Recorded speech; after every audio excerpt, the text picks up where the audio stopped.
The 4 W's, who we work with. There's a lot of people in management that you're going to have to work with. I'm going to go through several of them. They really do help emphasize the aspect of what the task environment is about. There's at least 10 different groups, and you might find even more. There's the customer. There's those competitors over there. There's the suppliers. Get that stuff over here now. Gotta sell it. Okay, and the distributors and the strategic allies. Come friends. Yes, employee organizations. Sometimes they're good to work with. Sometimes they're difficult to work with. Local communities. Financial institutions. You might need a loan. Okay, government regulators. Really? You're going to write me up for that? Are you serious? Okay, and special interest groups. These are common to deal with on a regular basis. Customers, the end users who purchase and use their products. You want to keep them happy. That being said, they're the driving force for sales and feedback. You know what? That's a big deal, and I value myself as a customer. When I'm dealing with a contractor, when I'm dealing with somebody, a painter, a general contractor, whatever it may be, I'm looking to sit down and be totally satisfied. And you know what? I'm looking for honesty. That's a big deal because of the fact that I don't want to have anybody cheating me. How about you? I'll bet you might want something similar to that. So I pay attention in the aspect of being a good customer, giving really good feedback. And if somebody is not being a good supplier for me, I drop them and find somebody that will be. Competitors, those other people selling a product to compete with mine. I have the best product. How dare they? How dare they? Yeah, how dare they? To be honest, I have one competitor that I really like. They're so bad, we get a lot of different clients from them. It's really good. Okay, so you have that aspect of it. You got your competitors. Suppliers, making certain you have somebody can draw your raw materials up to end up with your final product. Sometimes that's really hard to do. You may think that shopping for something or creating something brand new is simple. It is not, because sometimes you have to deal with the supplier. Then you have to deal with the entire supply chain aspect of it that we call the distributors. These are the channels that'll help get us from over here to over here. You know, one time I had a deal where I was buying some high-end doors from a different country, China. And that sounds good, except for the fact that I never went to China and I didn't know the manufacturer. So how do you deal with that? Well, number one, I hired a third-party inspector. The inspector showed up at the plant that's making the doors. They checked them out. And by the way, the inspector also was there when it came time to ship the products to make certain they're really shipping the products that I was asking for and watch it. And then they followed the truck to the ship and they put it into a loading container. And then I had to pay insurance on the loading container. And then I had to make certain when it ended up in the Long Beach port that by the time it was all done, that I had to get it out of there in 3 days. They started charging me outrageous fees for storage. And then I had to make certain they had to hire a truck. You know what? I got so stuck in the process that I had one of our neighbor friends down the street. She sat there, she speaks Chinese. The last 5% of the deal, I got her on the phone and we solved those problems and everything went smoothly. But I needed to have a little bit of help and pay attention to that. Your distributors is a key part if you're going to be doing any kind of foreign investment, especially anything in manufacturing or even purchasing products in a large capacity. Strategic allies. Definition, partnerships with other businesses or organizations for mutual benefit. You know what? If you have somebody that's going to work with you and move things along, life is good. Employee organizations, a lot of times, especially in public sector, 34% of all public sector employees are actually union members. That's a huge comparison to just over 6% in the private sector. So employee organizations, you know, one definition that I have, a lot of times employee organizations come from the fact that people don't pay attention to what the employees need, and then the unions form from that. But once they're there, sometimes employer organizations can actually work hand in hand with you if you deal with it in a good, honest, and reliable way and keep your word. That is a big deal when you deal with employee organizations. Local communities.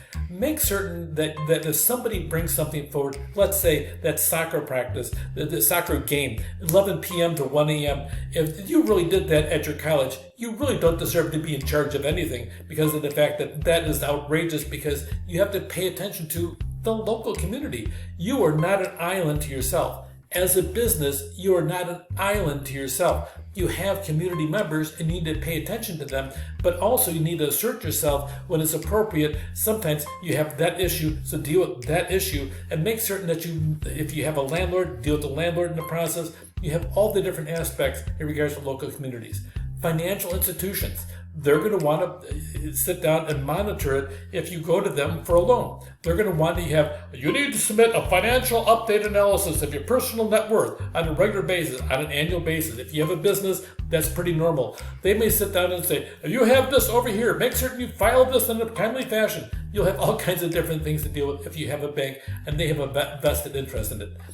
Almost everything, especially here in California, if you look on the overall states as to which ones are the best ones to do business with, okay, with 1 being the best and 50 being the bottom, we are usually 46 or 47, which makes us really highly bureaucratic as a state.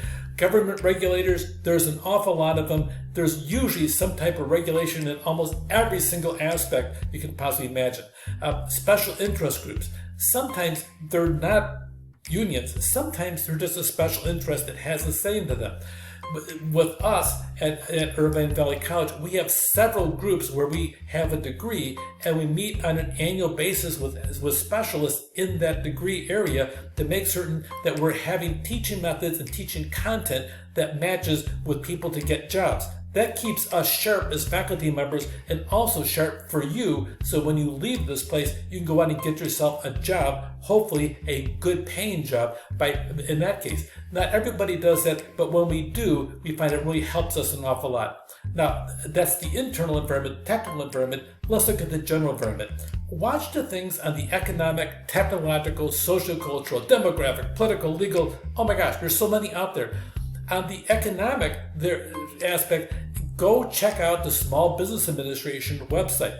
Now, normally I don't push anything government, but the Small Business Administration, they have some really good content on their Small Business Administration. So the SBA, the top 3 businesses that are recession resistant is how they call them. Number 1 is fire and water damage. Number 2 is beauty salons. I kid you not. People may not be able to afford their vacation to Hawaii, but they can afford to have 4 hours going to the local beauty salon and getting anything possible done to sit down and make them look wonderful and feel wonderful at the same time. The third one, believe it or not, is used car sales. People need cars. You have that technological. You need to pay attention on a regular basis with the technology. If you don't, the technology will gobble you up, or your competitors will adopt it and they'll sit there and jump ahead of you. Pay attention to technology and how you can possibly use it in your business.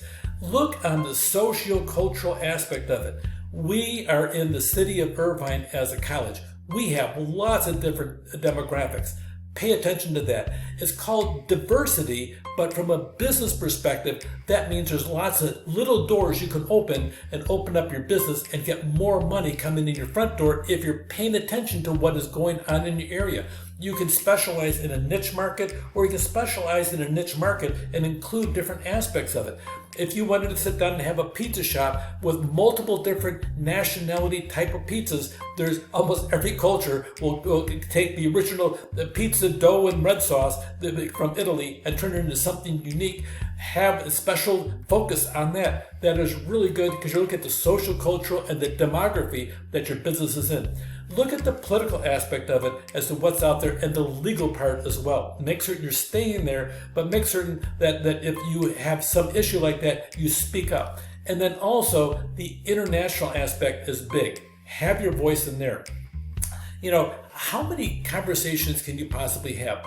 You know, if you have a conversation with one person, now we talked about 10 different groups altogether, and each one of those groups could have a lot of people in them, but if it's just you, okay, then it's 1-to-1. You have one interaction. If it's 2 people, you actually have multiple interactions. It's not 3 interactions. You're going to have an interaction with you and the 2 others. Okay, that's 1. You with one of them, that's 2. You with the other one, that's 2. All 3 of you, that's 4. Pretty much once you have that, you're going to have 4 or 5 different types of interactions you can have as a teeny tiny group of 3. When you have 5 people meeting as a group, by the time you're all done, you can have 26 different unique interactions.